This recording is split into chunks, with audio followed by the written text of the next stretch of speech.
가서 식구들이랑 나눠 먹어라. 출발 당일 시어머니가 건넨 건 두툼한 돈봉투가 아닌 낡은 컵라면 상자였습니다. 희엔의 마음에는 실망이 밀려왔습니다.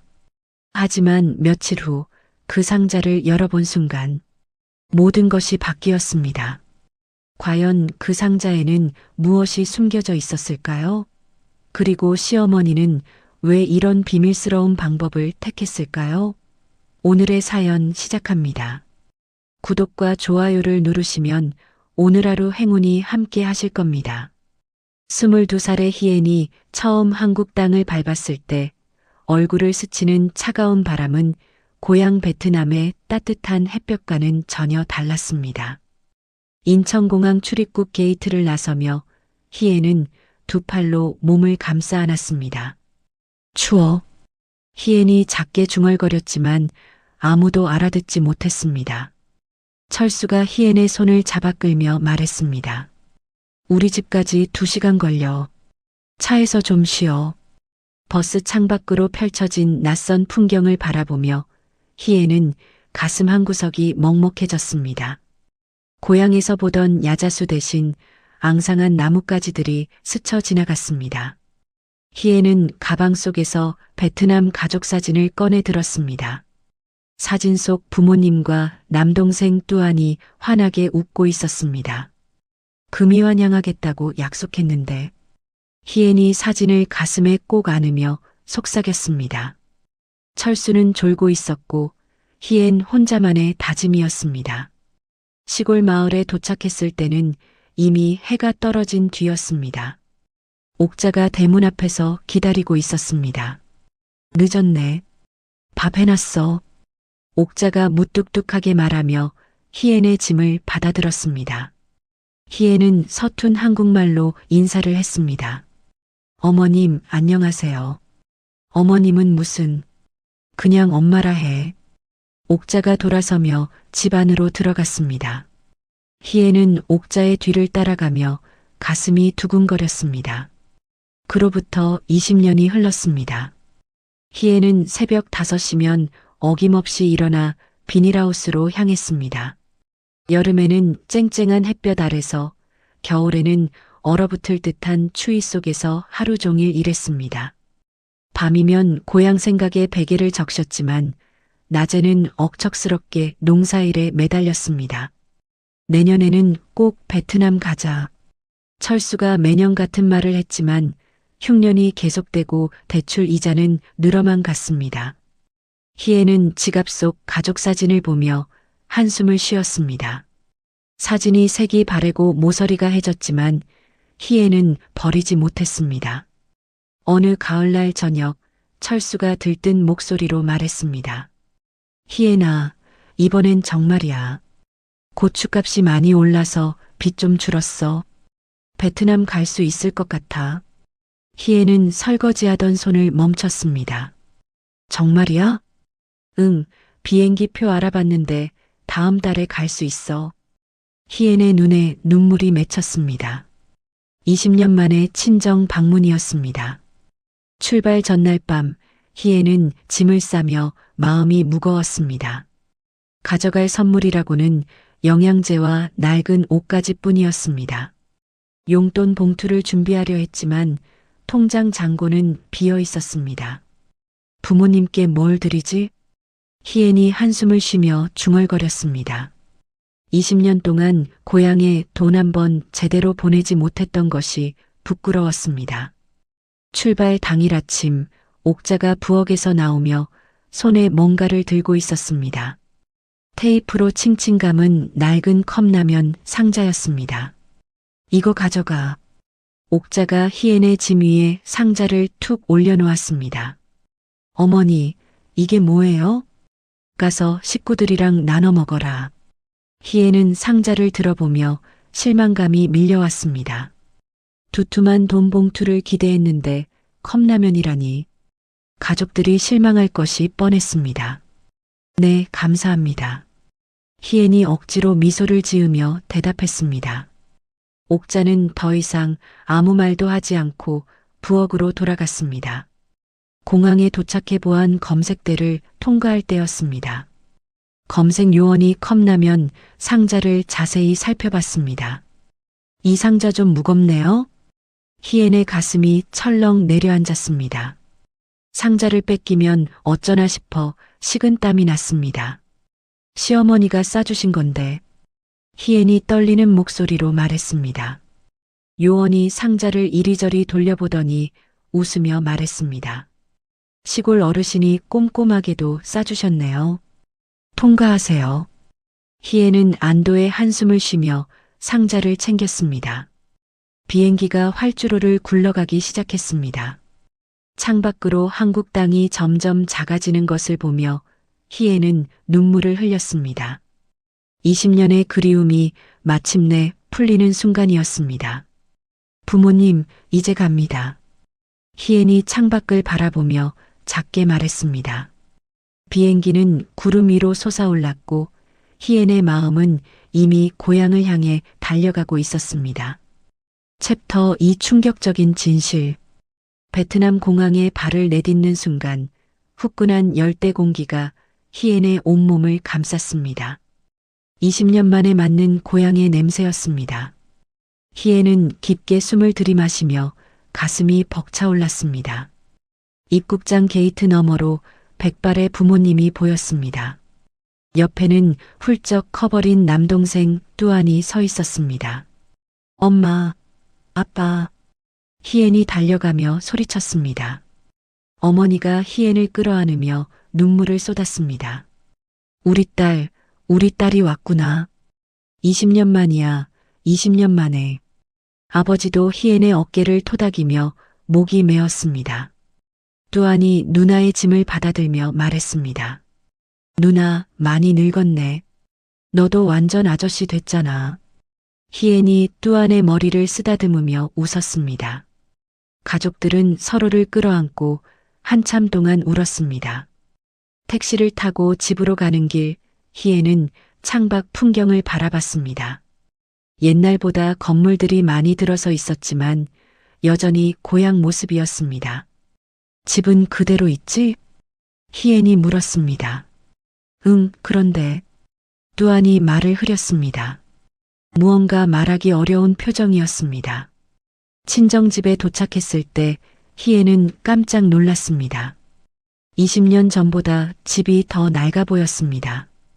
담장 곳곳에 금이 가 있고 지붕 일부가 허물어져 있었습니다. 대문 옆에는 빨간 종이가 붙어 있었던 흔적이 보였습니다. 저건 뭐야? 희엔이 가리키며 물었습니다. 나중에 얘기하자. 뚜안이 시선을 피하며 대답했습니다. 집안은 더 충격적이었습니다. 가구들이 낡아 빠지고 벽지는 곳곳이 떨어져 나가 있었습니다. 희애는 마음이 아팠지만 내색하지 않으려 노력했습니다. 짐부터 풀자. 희애이 가방을 열며 말했습니다.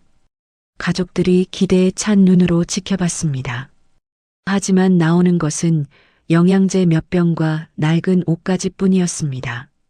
어머니가 영양제 병을 들며 말했습니다. 고마워, 딸아. 목소리에는 실망이 섞여 있었습니다. 아버지는 아무 말 없이 고개만 끄덕였습니다.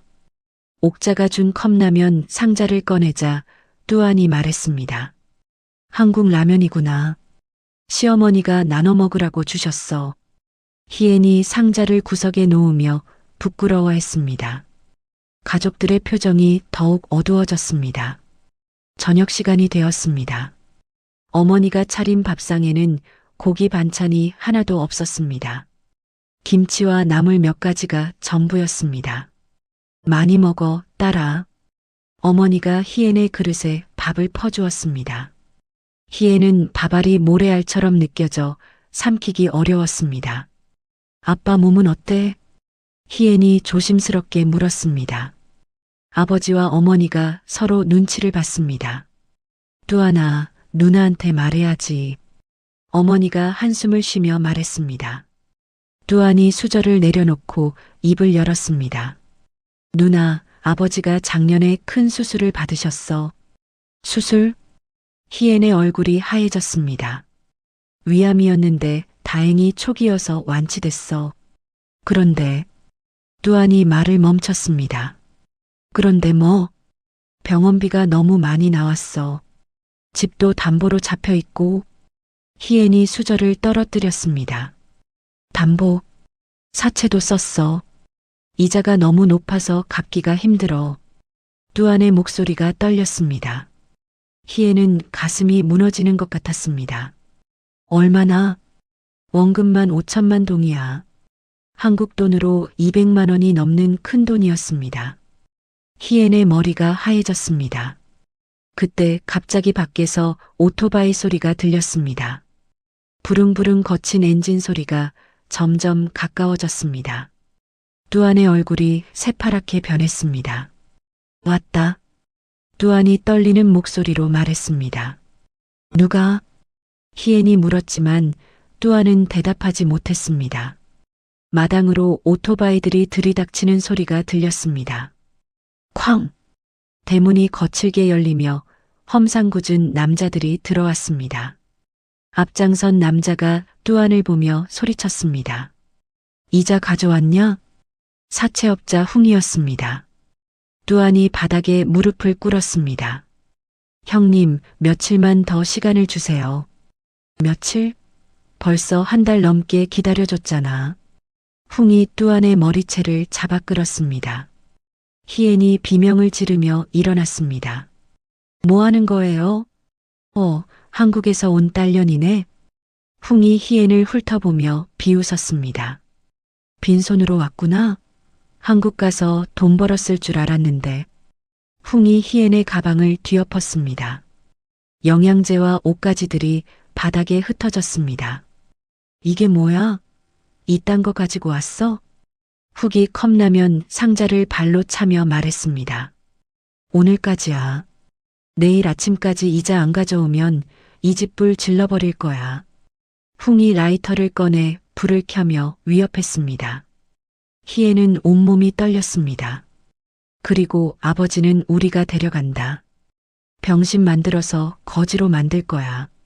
부하들이 아버지를 붙잡으려 하자 희엔이 앞을 막아섰습니다. 안 돼요.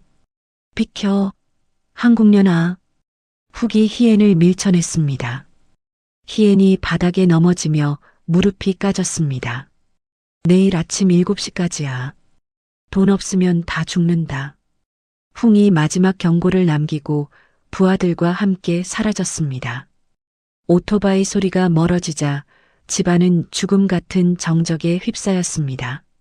챕터 2 충격적인 진실. 베트남 공항에 발을 내딛는 순간 후끈한 열대 공기가 희엔의 온몸을 감쌌습니다. 습하고 뜨거운 공기가 20년 만에 코끝을 스쳤습니다. 희엔은 깊게 숨을 들이마시며 가슴이 벅차올랐습니다. 입국장 게이트 너머로 백발의 부모님이 보였습니다. 어머니는 20년 전보다 훨씬 작아 보였고 아버지는 지팡이에 의지하고 있었습니다. 옆에는 훌쩍 커서 아저씨가 된 남동생 뚜안이 서 있었습니다. 엄마, 아빠. 희엔이 짐을 버리고 달려갔습니다. 어머니가 희엔을 끌어안으며 목 놓아 울었습니다. 우리 딸이 왔구나. 20년을 기다렸다. 엄마, 보고 싶었어요. 정말 보고 싶었어. 희엔도 어머니 품에서 엉엉 울었습니다. 아버지가 희엔의 어깨를 토닥이며 눈물을 닦았습니다. 많이 힘들었지? 우리 딸 고생 많았어. 아빠는 괜찮으세요? 편지에서 몸이 안 좋다고. 괜찮아. 딸 보니까 다 나았어. 아버지가 억지로 웃으며 말했습니다.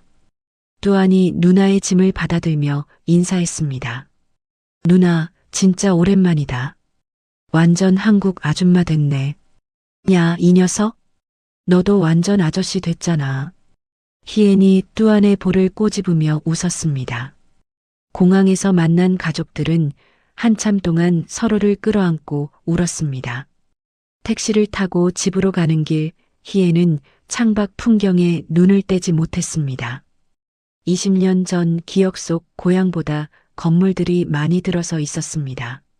하지만 여전히 정겨운 고향 모습이었습니다. 누나, 한국은 어때? 춥지? 두안이 물었습니다. 처음엔 너무 추웠어. 지금은 괜찮지만 돈 많이 벌었어? 두안의 질문에 희애는 말을 멈췄습니다. 어떻게 대답해야 할지 몰랐습니다. 그냥 밥은 먹고 살아. 희애는 애매하게 대답했습니다.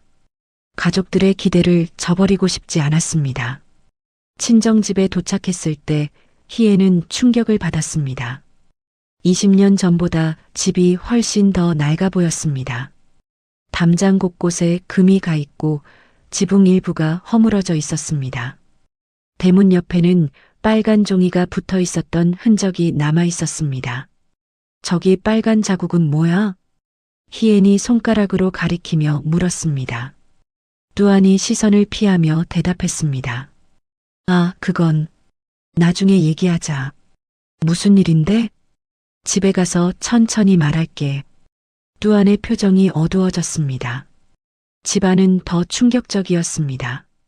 가구들이 낡아서 삐걱거리고 벽지는 곳곳이 떨어져 나가 있었습니다. 방바닥은 군데군데 함몰되어 있었습니다. 희애는 마음이 아팠지만 내색하지 않으려 애썼습니다. 우선 짐부터 풀자. 희애는 가방을 열며 밝은 목소리로 말했습니다.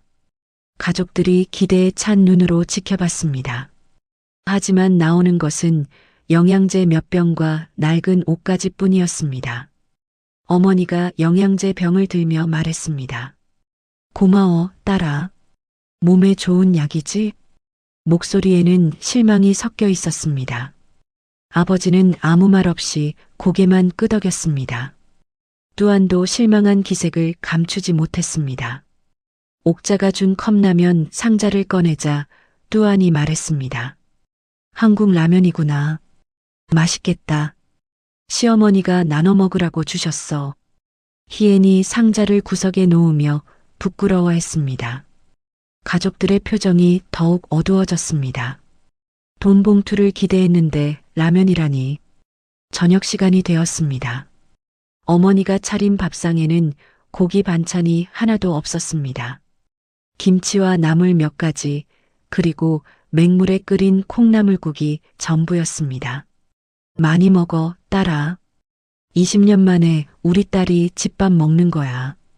어머니가 희애네 그릇에 밥을 가득 퍼주었습니다. 희애는 밥알이 모래알처럼 느껴져 삼키기 어려웠습니다. 가족들이 이렇게 어렵게 사는지 몰랐습니다.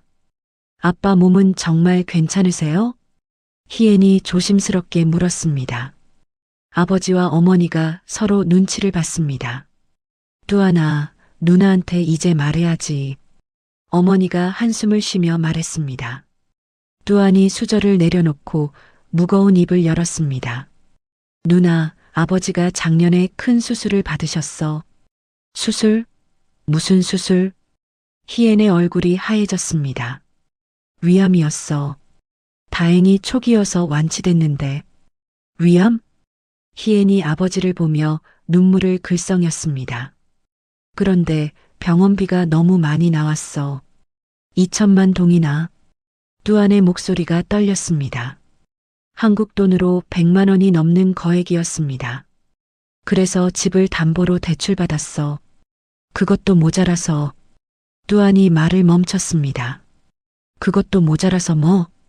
희애는 다그쳤습니다. 사채를 썼어. 사채? 희애는 수저를 떨어뜨렸습니다. 원금이 5천만 동이야. 이자가 월 20%야. 두안이 고개를 숙이며 말했습니다. 희애는 가슴이 무너지는 것 같았습니다. 그럼 매달 1,000만 동씩 이자를 내야 한다는 거야?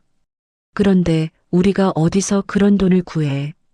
두안의 목소리에 절망이 섞여 있었습니다. 왜 나한테 말 안 했어? 편지에서 한마디도 안 했잖아. 누나가 걱정할까봐. 그리고 누나도 한국에서 힘들다고 했잖아. 희애는 자책감이 밀려왔습니다. 가족이 이렇게 어려운 상황인데 자신은 아무것도 몰랐습니다. 그때 갑자기 밖에서 오토바이 소리가 들렸습니다. 부릉부릉 거친 엔진 소리가 점점 가까워졌습니다. 뚜안의 얼굴이 새파랗게 변했습니다. 왔다.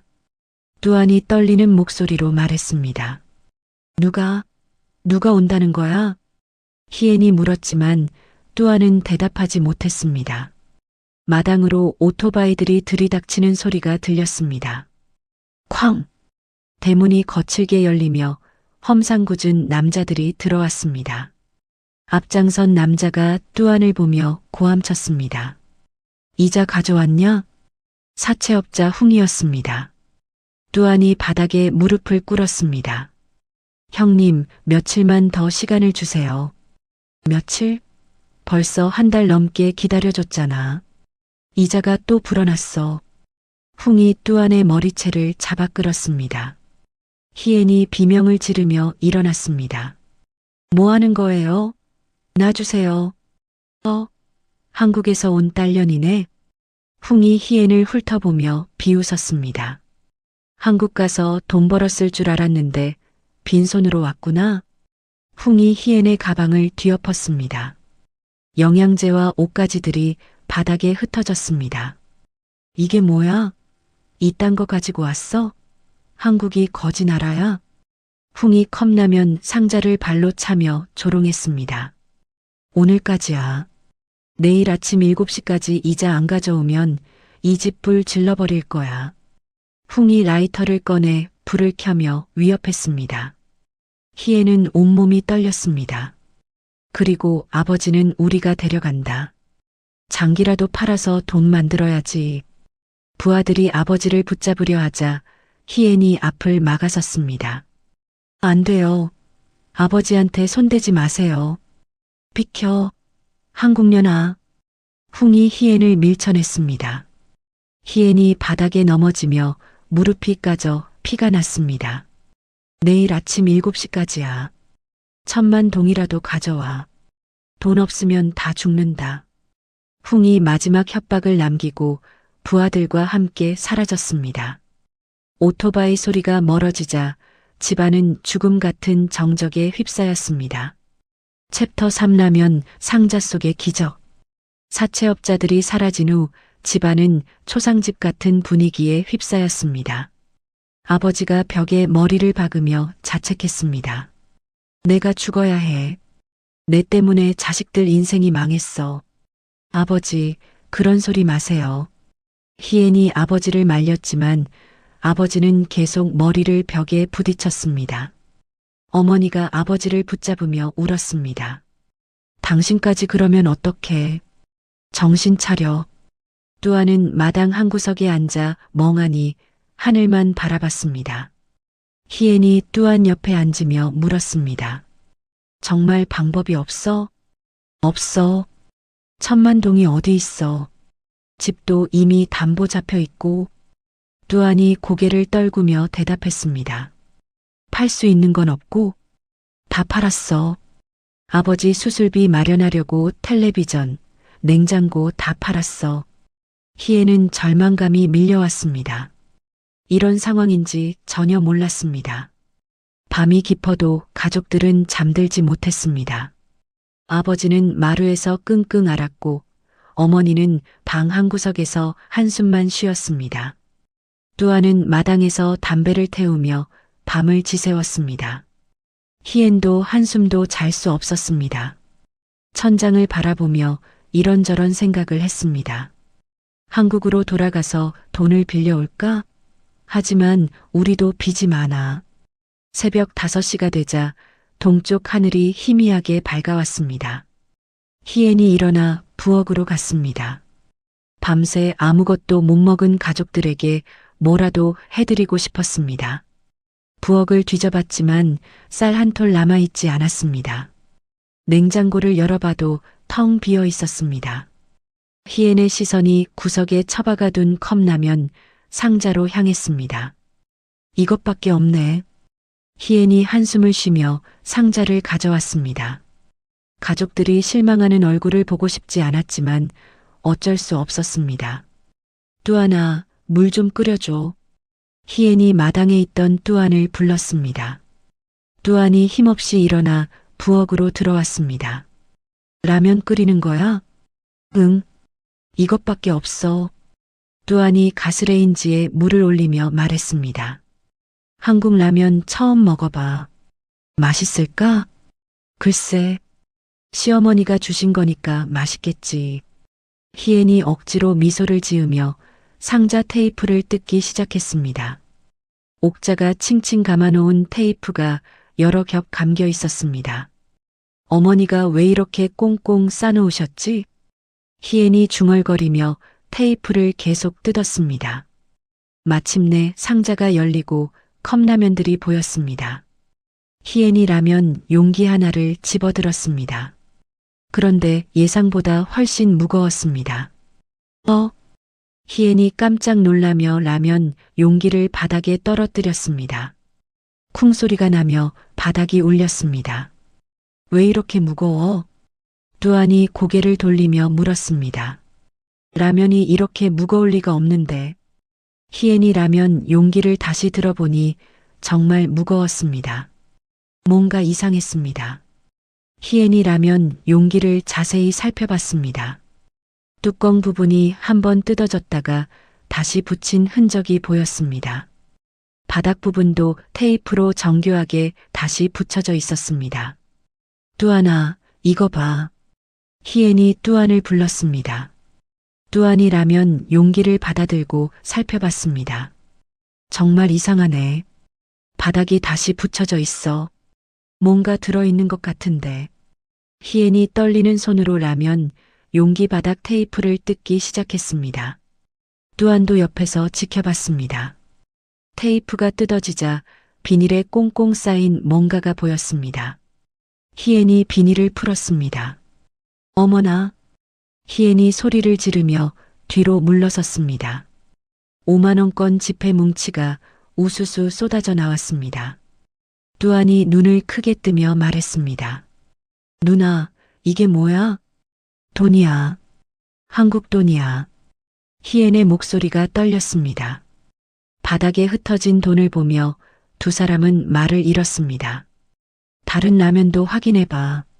희엔이 다른 라면 용기를 집어들었습니다. 역시 무겁고 바닥이 다시 붙여져 있었습니다. 희엔이 미친 듯이 라면 용기들을 하나씩 뜯어봤습니다. 모든 용기 안에서 돈뭉치가 쏟아져 나왔습니다. 이게 몇 개야? 12개. 뚜안이 세어보며 대답했습니다. 희엔이 마지막 라면 용기를 뜯자 돈뭉치와 함께 편지 한 장이 나왔습니다. 삐뚤빼뚤한 할머니 글씨였습니다. 희엔이 떨리는 손으로 편지를 펼쳤습니다. 뭐라고 써 있어? 뚜안이 물었습니다. 희엔이 편지를 읽기 시작했습니다. 희엔아, 우리 며느리. 20년 동안 고향 한 번 못 보내줘서 미안하다. 희엔의 목소리가 떨렸습니다.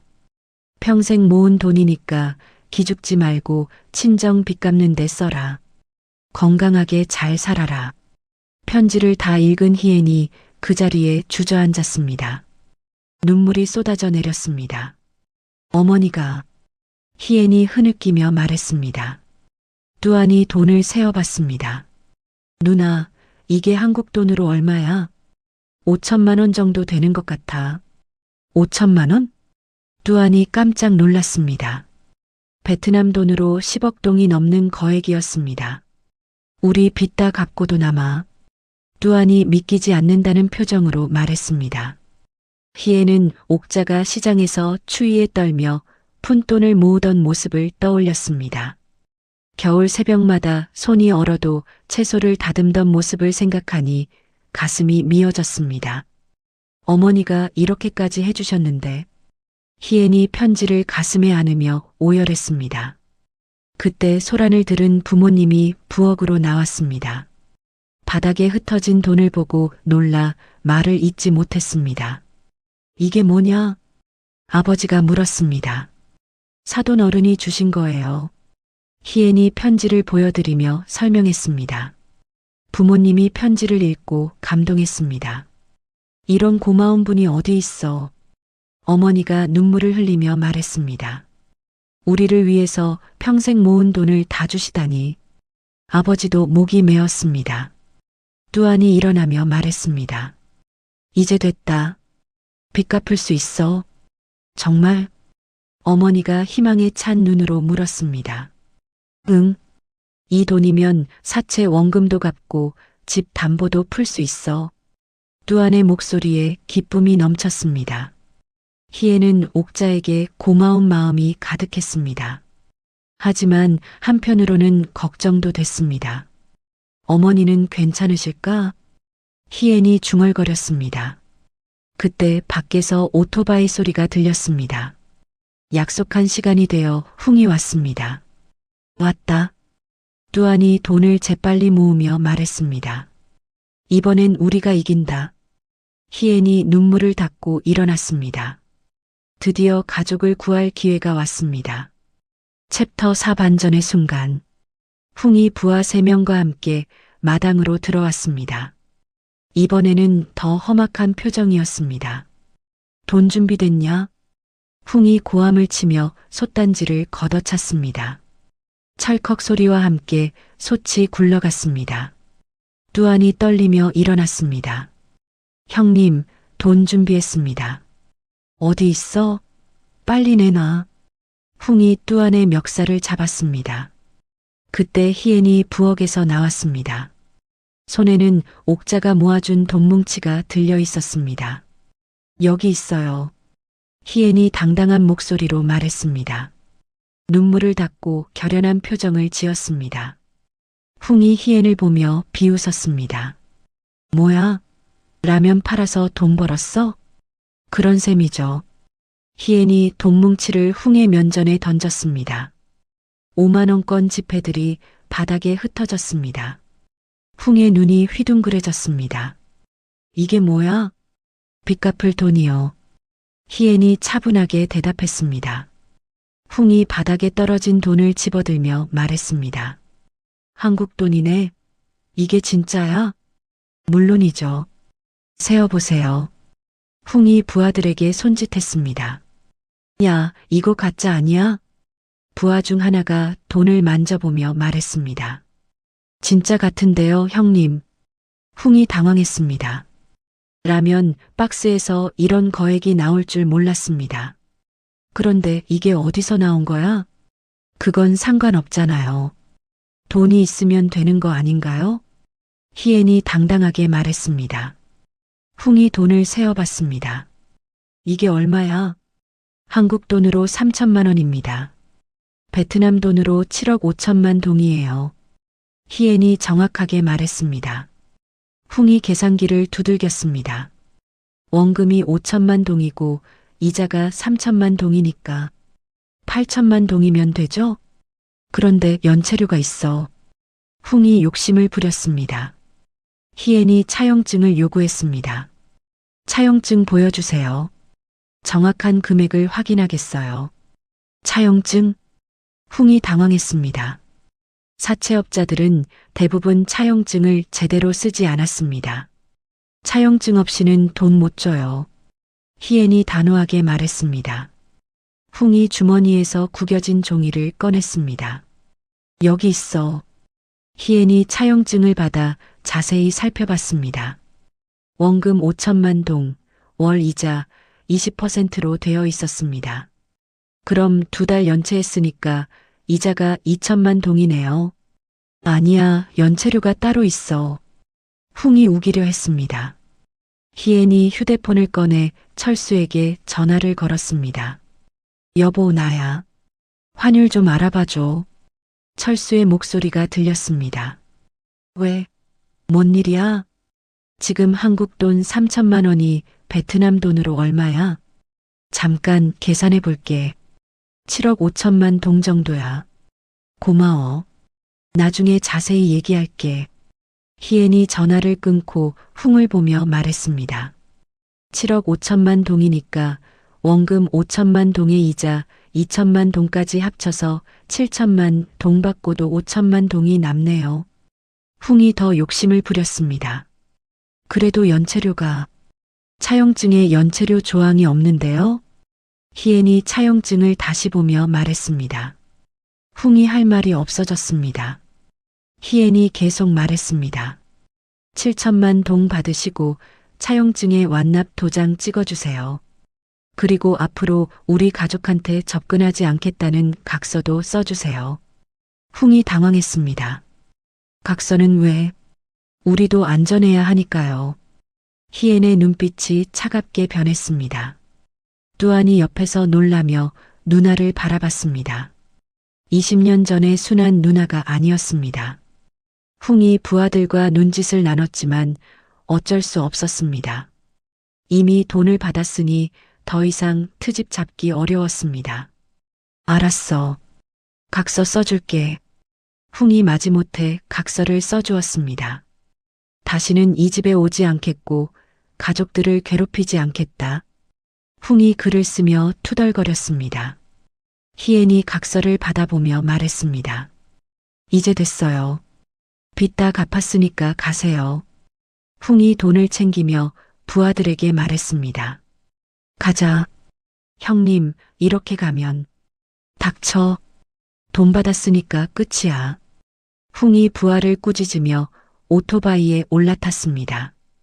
오토바이들이 떠나자 마당에는 평화가 찾아왔습니다. 20년 만에 처음으로 빚 걱정 없는 순간이었습니다.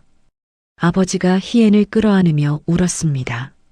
우리 딸이 우리를 살렸어. 아니에요, 아버지. 시어머니가 우리를 살려주셨어요. 희엔도 눈물을 흘렸습니다. 어머니가 뚜안을 보며 말했습니다. 이제 병원비도 낼 수 있겠다. 네, 어머니. 밀린 병원비 다 정산하고 집 담보도 풀어요. 뚜안이 기뻐하며 말했습니다. 희엔이 남은 돈을 세어봤습니다. 아직 많이 남았어. 집 수리도 하고 아버지 몸보신도 해드려요. 정말? 아버지가 믿기지 않는다는 표정으로 물었습니다. 네, 한국 돈으로 2천만 원이 더 남았어요. 희엔이 웃으며 대답했습니다. 뚜안이 일어나며 말했습니다. 그럼 시장에 가서 고기 사올게. 20년 만에 제대로 된 밥상 차리자. 그래, 가장 좋은 걸로 사와. 어머니가 기뻐하며 말했습니다. 뚜안이 시장에서 돌아왔을 때는 양손 가득 장보기를 했습니다. 소고기, 돼지고기, 닭고기에 신선한 야채까지. 와, 정말 오랜만이다. 아버지가 고기를 보며 감탄했습니다. 어머니가 부엌에서 신나게 요리를 시작했습니다. 희엔도 옆에서 도왔습니다. 어머니, 20년 만에 이렇게 좋은 재료로 요리해 보네요. 그러게, 꿈만 같아. 어머니가 웃으며 고기를 썰었습니다. 저녁 준비가 끝나고 온 가족이 식탁에 둘러앉았습니다. 풍성한 밥상을 보며 모두 감격했습니다. 이 모든 게 사돈어른 덕분이야. 아버지가 고개를 숙이며 말했습니다. 정말 고마운 분이에요. 어머니도 눈시울을 붉혔습니다. 뚜안이 고기를 한 점 집으며 말했습니다. 누나, 시어머니한테 전화해봐. 감사하다고 인사드려야지. 그래, 전화해 볼게. 희엔이 휴대폰을 꺼내 옥자에게 전화를 걸었습니다. 하지만 전화가 받아지지 않았습니다. 안 받으시네. 희엔이 다시 전화를 걸어봤지만 여전히 받지 않았습니다. 왜 안 받으시지? 희엔이 걱정스러운 표정을 지었습니다. 돈 보낸 거 들킬까봐 부끄러워서 그런 거 아닐까? 뚜안이 말했습니다. 그럴 수도 있겠네. 희엔이 고개를 끄덕였지만 마음 한구석이 불안했습니다. 왜인지 서늘한 기분이 들었습니다. 나중에 다시 걸어볼게. 희엔이 휴대폰을 내려놓으며 말했습니다. 하지만 가슴 한구석의 불안감은 쉽게 사라지지 않았습니다. 옥자가 전화를 받지 않는 것이 계속 신경 쓰였습니다. 일단 맛있게 먹자. 시어머니도 우리가 행복한 모습 보시면 기뻐하실 거야. 희엔이 억지로 밝은 표정을 지으며 말했습니다. 가족들은 20년 만에 풍성한 저녁을 먹으며 행복해했습니다. 하지만 희엔의 마음 깊은 곳에는 옥자에 대한 걱정이 자리 잡고 있었습니다. 챕터 5 축제 속의 불안. 해가 저물면서 희엔의 친정집 마당은 축제 분위기로 바뀌었습니다. 소식을 들은 동네 사람들이 하나둘 찾아와 축하 인사를 건넸습니다. 희엔이가 20년 만에 왔다며? 그것보다 사채 빚을 한 번에 다 갚았다니. 어떻게 그런 큰 돈이? 동네 아주머니들이 수군거리며 궁금해했습니다. 뚜안이 마당 한가운데에 상을 차리며 큰 소리로 말했습니다. 다들 들어보세요. 오늘 우리 집에 기적이 일어났어요. 무슨 기적? 희엔 누나의 시어머니께서 평생 모은 돈을 보내주셔서 우리 가족을 살려주셨어요. 뚜안의 목소리에 감격이 담겼습니다. 동네 사람들이 놀라며 수군거렸습니다. 한국 시어머니가 며느리 친정을 위해서? 뚜안이 옥자의 사진을 상 가장 높은 곳에 모셨습니다. 희엔이 한국에서 가져온 가족사진 중 옥자가 나온 것이었습니다. 이분이 우리의 은인이에요. 베트남의 어머니예요. 뚜안이 옥자의 사진 앞에서 깊이 절을 올렸습니다. 동네 사람들도 하나둘 따라서 절을 했습니다. 정말 고마운 분이구나. 어떻게 이런 일이. 마을 이장이 앞으로 나서며 말했습니다. 희엔아, 네가 복이 많구나. 이런 시어머니를 만나다니. 네, 정말 감사해요. 희엔이 고개를 숙이며 대답했습니다. 그런데 시어머니는 어떻게 그런 큰 돈을 모으셨어? 이장이 궁금해했습니다. 20년 동안 새벽마다 시장에 나가서 장사하시며 한 푼, 두 푼 모으신 거예요. 희엔이 설명하자 사람들이 감탄했습니다. 20년을 며느리를 위해서? 정말 대단한 분이구나. 이장의 부인이 눈시울을 붉히며 말했습니다. 나도 며느리 있는데 본받아야겠어. 우리도 희엔이처럼 좋은 며느리 만나면 좋겠다. 동네 아주머니들이 희엔을 부러워하며 말했습니다. 희엔은 가슴이 뿌듯했습니다. 20년 만에 친정에서 이렇게 대접받는 기분이었습니다. 자, 이제 축하주를 들자. 뚜안이 술병을 열며 말했습니다. 오늘은 우리 가족이 다시 태어난 날이야. 동네 사람들이 박수를 치며 축하했습니다. 마당에는 흥겨운 음악이 흘렀습니다. 희엔이 부엌에서 음식을 나르며 마음 한편으로는 걱정이 들었습니다. 옥자에게 몇 번이나 전화를 걸었지만 계속 받지 않았습니다. 희엔아, 뭔가 걱정스러운 표정이네. 어머니가 희엔의 표정을 살피며 물었습니다. 시어머니가 전화를 안 받으셔서요. 돈 보낸 거 들킬까봐 부끄러워서 그런 거 아닐까? 그럴 수도 있겠네요. 희엔이 고개를 끄덕였지만 여전히 불안했습니다. 잔치가 무르익을 무렵 희엔은 다시 전화기를 꺼냈습니다. 이번에는 남편 철수에게 전화를 걸었습니다. 여보, 나야. 희엔아. 잘 도착했어? 철수의 목소리가 들렸습니다. 응, 잘 도착했어. 그런데 엄마는 어떻게 지내세요? 엄마, 왜? 전화를 안 받으셔서. 혹시 어디 가셨어? 아, 그냥 창피해서 안 받으시는 것 같은데. 철수가 웃으며 대답했습니다. 정말요? 응, 돈 보낸 거 들킬까봐 부끄러워 하시는 것 같아. 철수의 목소리에도 약간의 불안이 섞여 있었습니다. 그래도 한번 확인해 보세요. 알겠어. 내가 가서 봐볼게. 고마워요. 희엔이 전화를 끊고 마당으로 돌아왔습니다. 하지만 마음의 불안은 쉽게 가시지 않았습니다. 누나, 왜 그렇게 시무룩해? 뚜안이 희엔 옆에 앉으며 물었습니다. 시어머니가 전화를 안 받으셔서 그냥 부끄러워서 그런 거야. 걱정하지 마. 뚜안이 희엔의 어깨를 토닥였습니다. 희엔이 부엌으로 가서 음식을 챙겼습니다. 옥자가 좋아하던 잡채와 비슷한 볶음국수가 있었습니다. 이거 따로 담아둬야겠다. 희엔이 국수를 작은 그릇에 담으며 혼자 중얼거렸습니다. 뭐 하는 거야? 어머니가 물었습니다. 시어머니가 좋아하시는 음식이에요. 돌아가시면 해드리려고요. 그렇구나. 정말 효부네. 어머니가 흐뭇하게 웃었습니다. 잔치가 한창일 때 희애는 마당 한구석에 혼자 앉아 있었습니다. 하늘을 올려다보니 둥근 달이 밝게 떠 있었습니다. 어머니, 건강하게 계세요. 희애이 달을 보며 조용히 기도했습니다. 어머니 덕분에 우리 가족이 살았어요. 정말 감사해요. 그때 희엔의 휴대전화가 요란하게 울리기 시작했습니다. 발신자 표시를 보니 최 씨 아주머니였습니다. 희엔의 가슴이 불안하게 뛰었습니다.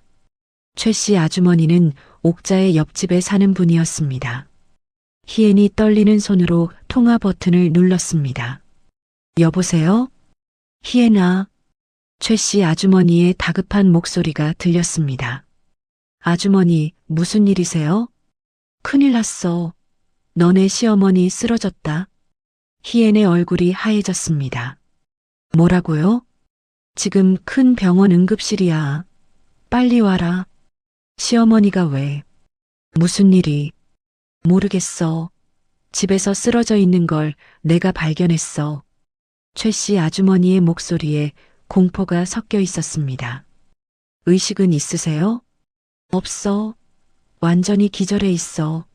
119 불러서 병원으로 옮겼는데 희엔의 손에서 전화기가 떨어졌습니다.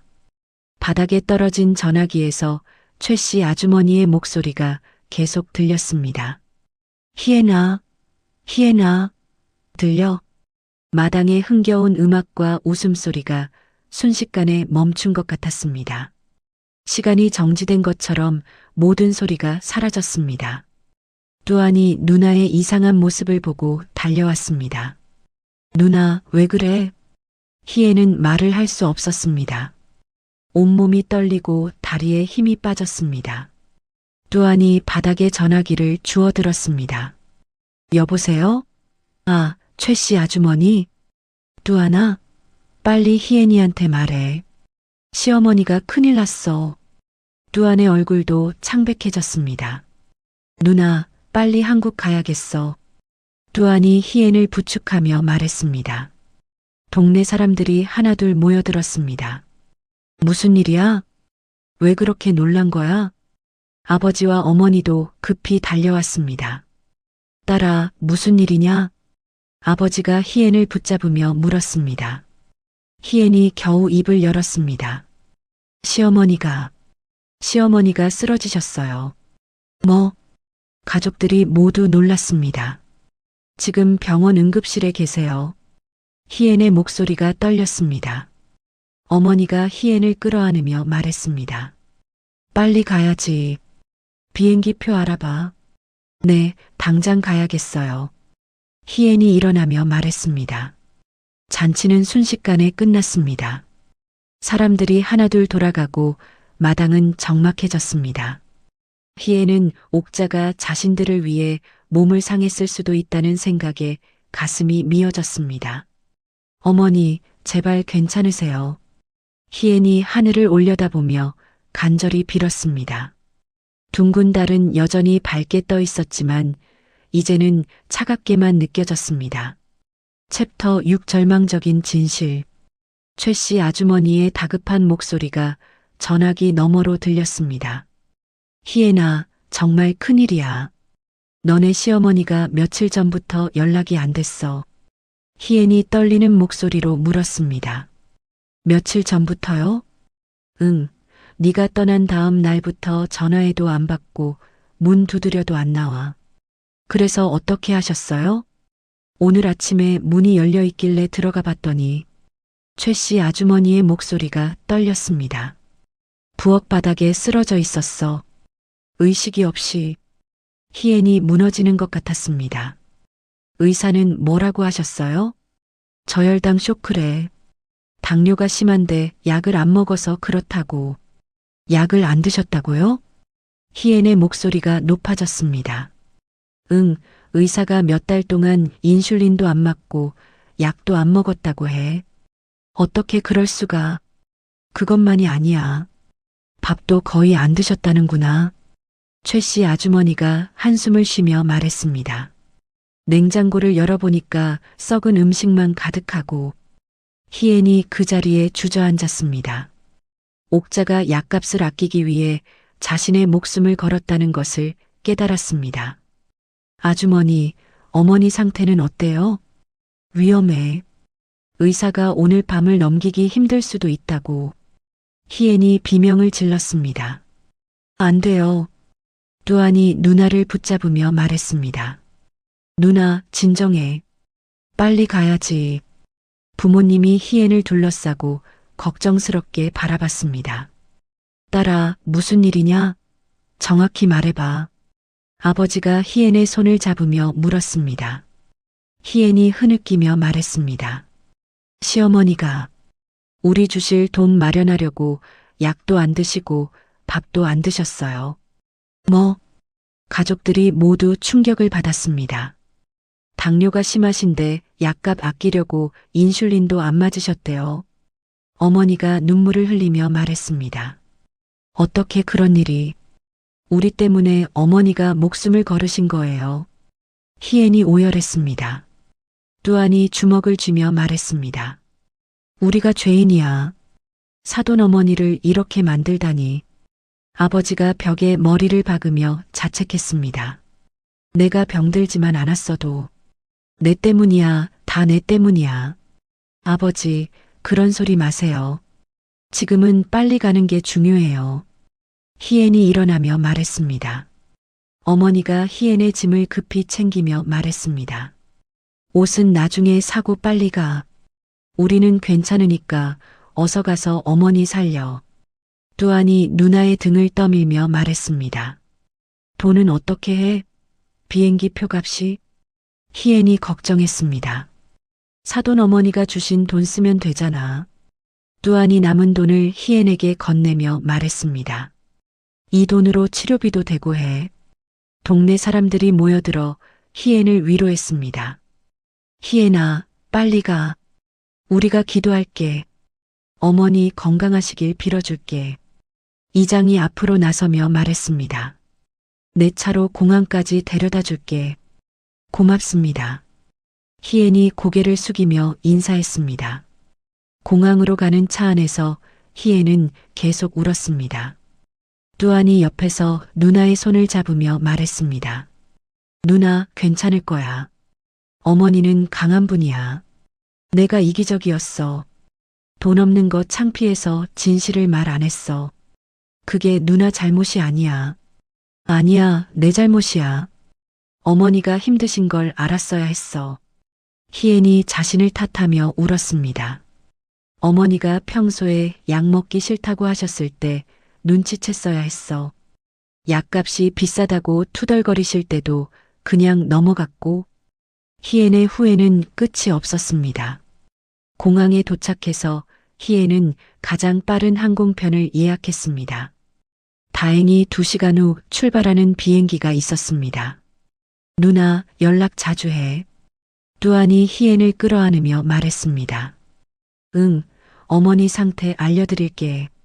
희엔이 눈물을 닦으며 대답했습니다. 사돈 어머니께 우리가 정말 죄송하다고 전해줘. 두안의 목소리에 죄책감이 묻어났습니다. 비행기에 올라탄 희엔은 한순간도 편할 수 없었습니다.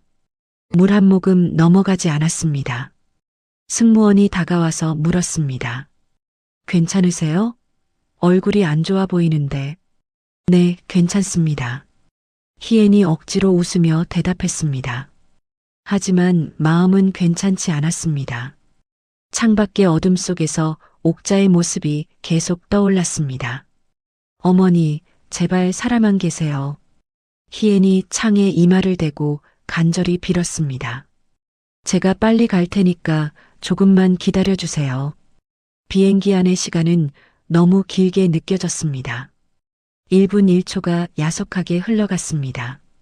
희애는 휴대폰으로 철수에게 메시지를 보냈습니다. 지금 비행기 타고 가는 중이야. 어머니 상태 어때? 곧 철수에서 답장이 왔습니다. 아직 의식이 없어. 중환자실에 계셔. 치료는 잘 받고 계시지? 응, 의사들이 최선을 다하고 있어. 내가 도착할 때까지 괜찮을까? 걱정하지 마. 엄마는 강하신 분이야. 철수의 답장을 보며 희애는 조금 안심했습니다. 하지만 여전히 불안했습니다. 비행기가 인천공항에 착륙했을 때는 새벽 5시였습니다. 희애는 짐도 찾지 않고 곧바로 공항을 빠져나왔습니다.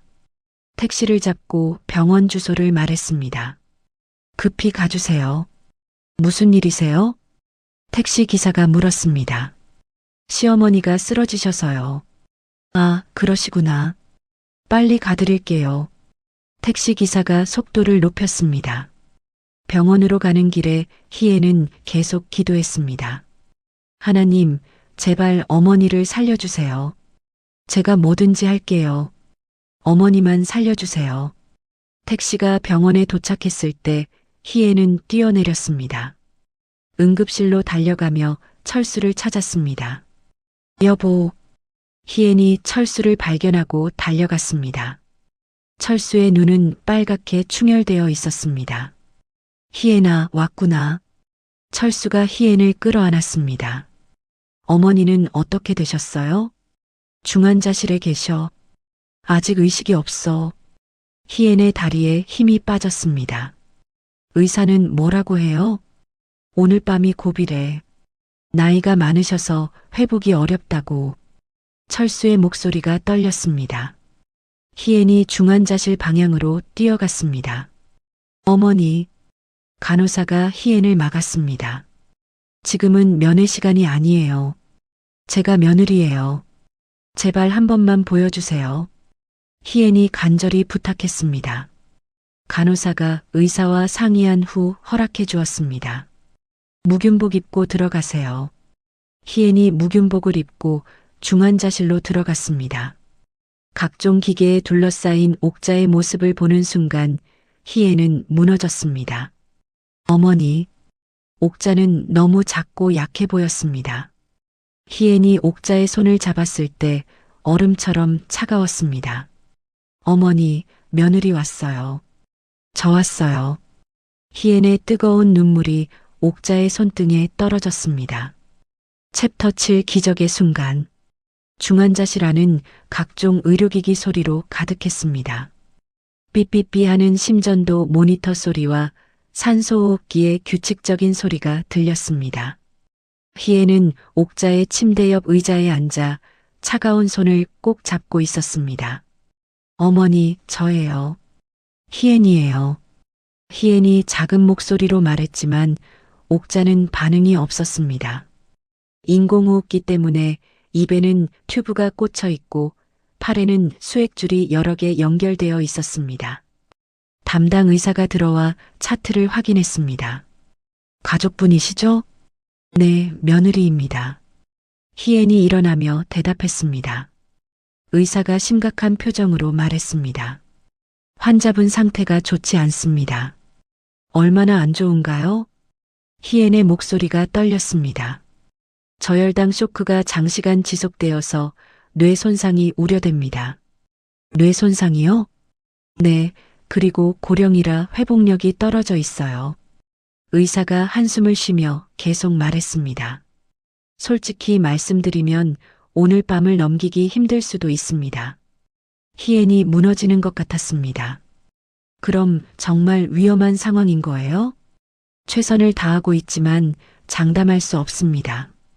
의사가 차트를 덮으며 말했습니다. 많이 말씀해드리고 손 잡아주세요. 때로는 가족의 목소리가 도움이 되기도 합니다. 의사가 나간 후 희애는 다시 옥자의 손을 잡았습니다.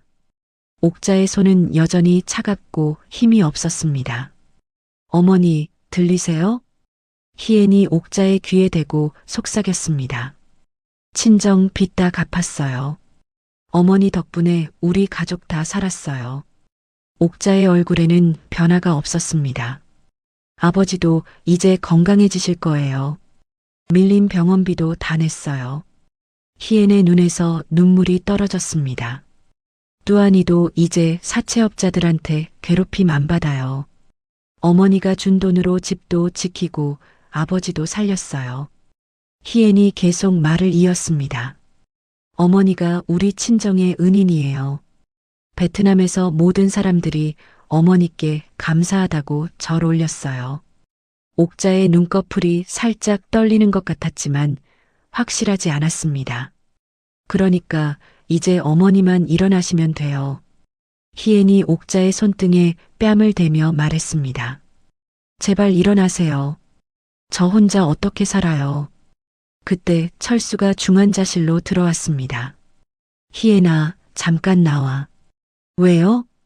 엄마 짐 정리하다가 이상한 걸 발견했어. 철수가 옥자의 낡은 지갑을 들고 있었습니다. 희엔이 밖으로 나와 철수를 따라갔습니다. 뭘 발견했는데요? 철수가 지갑을 열어 보였습니다. 평소에 있어야 할 약국 영수증 대신 꼬깃꼬깃하게 접힌 종이가 들어 있었습니다. 이거 봐. 철수가 종이를 펼쳐 보였습니다. 옥자의 삐뚤빼뚤한 글씨로 며느리 비행기 표값이라고 적혀 있었습니다. 그 밑에는 돈을 모은 내역이 적혀 있었습니다. 시장에서 번 돈 마이너스 50만 원 약값 안 쓴 돈 마이너스 30만 원. 밥값 아낀 돈 마이너스 20만 원. 희엔이 종이를 보며 오열했습니다. 어머니가 이렇게까지. 철수도 눈시울을 붉히며 말했습니다. 엄마가 몇 달 동안 이런 식으로 돈을 모으셨구나. 약값도 아끼고 밥값도 아끼면서. 희엔이 주저앉으며 울었습니다. 내가 눈치챘어야 했는데. 엄마가 요즘 약값 비싸다고 투덜거리실 때 철수도 자신을 탓했습니다. 밥도 별로 안 드시는 것 같았는데 그냥 넘어갔어. 우리가 너무 둔했어. 희엔과 철수는 복도에서 한참 울었습니다. 간호사가 다가와 걱정스럽게 물었습니다. 괜찮으세요? 네, 괜찮습니다. 희엔이 눈물을 닦으며 대답했습니다. 환자분께 많이 말씀해 드리세요. 가족의 사랑이 치료에 도움이 됩니다. 간호사가 위로의 말을 건네고 갔습니다. 희엔이 다시 중환자실로 들어갔습니다. 밤새 옥자의 곁을 한시도 떠나지 않았습니다. 어머니, 20년 전에 제가 한국에 처음 왔을 때 기억나세요? 희엔이 옥자의 손을 주무르며 말했습니다. 말도 안 통하고 무서웠는데 어머니가 따뜻한 미역국 끓여주셨어요. 그때 그 맛을 평생 못 잊을 거예요. 희엔의 목소리가 따뜻해졌습니다. 어머니가 처음으로 저를 딸이라고 불러주셨을 때도 기억나요. 얼마나 기뻤는지 몰라요. 새벽 4시경 갑자기 심전도 모니터에서 경고음이 울렸습니다. 삐이 하는 긴 소리와 함께 옥자의 맥박이 불규칙해졌습니다. 어머니, 희엔이 소리쳤습니다. 의료진이 급히 달려왔습니다. 가족분은 밖으로 나가세요. 간호사가 희엔을 밀어냈습니다. 어머니, 어머니. 희엔이 유리창 너머로 응급처치받는 옥자를 보며 울부짖었습니다. 철수가 달려와 희엔을 붙잡았습니다. 진정해, 의사들이 최선을 다하고 있어. 안 돼요. 어머니 가시면 안 돼요. 희엔이 유리창에 얼굴을 붙이며 비명을 질렀습니다. 의료진들이 분주하게 응급처치를 했습니다. 제세동기로 심장에 전기 충격을 가하고 각종 응급약물을 투여했습니다. 모니터의 직선 그래프가 계속 이어졌습니다. 어머니, 제발, 저버리고 가지 마세요.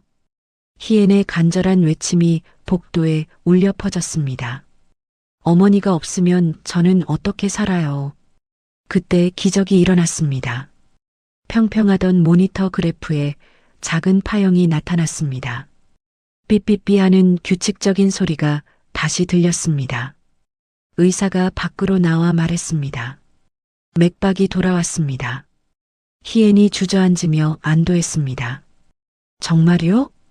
네, 다행히 심장이 다시 뛰기 시작했어요. 그럼 이제 괜찮은 건가요? 아직 안심할 수는 없지만 일단 고비는 넘겼습니다. 의사의 말에 희애는 감격했습니다. 잠시 후 더 놀라운 일이 일어났습니다. 옥자가 천천히 눈을 떴습니다. 어머니, 희엔이 다시 중환자실로 뛰어들어갔습니다. 옥자가 희엔을 보며 작은 소리로 말했습니다. 희엔아, 네 어머니, 저예요. 희엔이 옥자의 손을 꼭 잡으며 울었습니다. 돈은 잘 썼냐? 옥자가 힘겹게 물었습니다. 네, 어머니 덕분에 친정 빚 다 갚았어요. 다행이다. 옥자가 안도하며 다시 눈을 감았습니다. 의사가 들어와 옥자의 상태를 확인했습니다. 의식이 돌아왔군요. 정말 다행입니다. 이제 괜찮은 건가요? 네, 이제 회복될 것 같습니다. 정말 기적이에요. 희애는 옥자의 손을 잡고 감사의 기도를 올렸습니다. 고마워요. 정말 고마워요. 죽음의 문턱에서 돌아온 옥자를 보며 희애는 다시 태어난 기분이었습니다. 가족의 사랑이 만들어낸 기적의 순간이었습니다. 챕터 8 다시 시작되는 하루. 일주일이 지나 옥자는 일반 병실로 옮겨졌습니다. 창가 침대에 누워있는 옥자의 얼굴은 여전히 헬쑥했지만 한결 편안해 보였습니다. 희엔이 사과를 깎아드리며 옆에 앉아 있었습니다. 어머니, 사과 드세요. 희엔이 작은 조각으로 깎은 사과를 옥자의 입에 넣어드렸습니다. 옥자가 천천히 씹으며 말했습니다. 희엔아, 네 어머니, 돈은 요긴하게 썼냐? 옥자가 힘겹지만 또렷하게 물었습니다. 희엔이 옥자의 거친 손등에 입을 맞추며 대답했습니다. 네, 어머니가 주신 돈으로 집도 지키고 아버지도 살렸어요. 그래. 옥자의 눈에 안도의 빛이 스쳤습니다. 어머니가 우리 친정의 은인이세요. 베트남에서 모든 사람들이 어머니께 절 올렸어요. 희엔의 눈에서 감사의 눈물이 떨어졌습니다. 옥자가 희엔의 손을 꼭 잡으며 말했습니다. 내 약값보다 네 마음 편한 게 더 중하지. 어머니, 며느리가 기죽지 않는 게 나는 제일 좋아. 옥자의 투박한 말에 진심이 담겨 있었습니다. 병실 안은 따뜻한 공기로 가득했습니다. 철수가 문을 열고 들어왔습니다. 엄마, 기분 어떠세요? 많이 좋아졌다. 옥자가 아들을 보며 미소를 지었습니다. 의사 선생님이 내일 퇴원해도 된다고 하셨어요. 희엔이 기쁘게 말했습니다. 정말? 옥자가 반가워했습니다. 집밥이 그리웠어. 집에 가면 어머니 좋아하는 미역국 끓여드릴게요. 희엔이 옥자의 손을 잡으며 말했습니다. 그리고 약도 꼬박꼬박 드시고요. 알겠다, 알겠어. 옥자가 웃으며 고개를 끄덕였습니다. 퇴원하는 날이 되었습니다. 희엔이 옥자를 부축하며 병원 로비로 나왔습니다. 옥자는 며칠 누워 있어서 다리에 힘이 없었습니다. 어머니, 천천히 걸으세요. 괜찮다, 괜찮아. 옥자가 희엔의 팔에 의지하며 걸었습니다. 병원 앞에는 뜻밖의 광경이 펼쳐져 있었습니다. 마을 사람들이 옥자를 맞으러 나와 있었습니다. 최 씨 아주머니가 가장 앞에 서서 두부를 들고 있었습니다. 옥자 씨 나으셨어요? 고생 많으셨어요. 동네 아주머니들이 꽃다발을 건네며 인사했습니다. 뭐 하는 거야, 이 사람들이. 옥자가 당황하며 말했습니다. 어머니, 동네 분들이 걱정 많이 하셨어요. 희엔이 설명했습니다. 이장이 앞으로 나서며 말했습니다. 옥자 씨, 정말 대단한 일 하셨어요. 무슨 대단한 일? 옥자가 손을 흔들며 겸손해했습니다. 며느리 친정을 위해서 그런 큰일을 하다니. 그냥 당연한 일이지. 옥자의 말에 사람들이 감동했습니다. 최 씨 아주머니가 두부를 건네며 말했습니다. 이거 드시고 기운 내세요. 고마워요. 옥자가 고개를 숙이며 인사했습니다. 집까지 가는 길에 마을 사람들이 따라왔습니다. 모두들 옥자의 건강을 걱정하며 안부를 물었습니다. 집에 도착하자 옥자가 깊은 숨을 들이마셨습니다. 역시 집이 제일 좋구나. 어머니, 안으로 들어가세요. 희엔이 옥자를 부축해서 안방으로 모셨습니다. 아니다. 마루에 앉아. 옥자가 낡은 마루를 가리키며 말했습니다. 바닥이 차가운데. 괜찮아. 방석 깔면 돼. 희엔이 방석을 깔고 옥자와 나란히 앉았습니다. 오랜만에 집에 온 옥자의 얼굴에 평화가 깃들어 있었습니다. 희엔아. 네, 어머니. 베트남에서 가져온 라면 없나? 왜요? 하나 끓여서 같이 먹자. 옥자가 웃으며 말했습니다.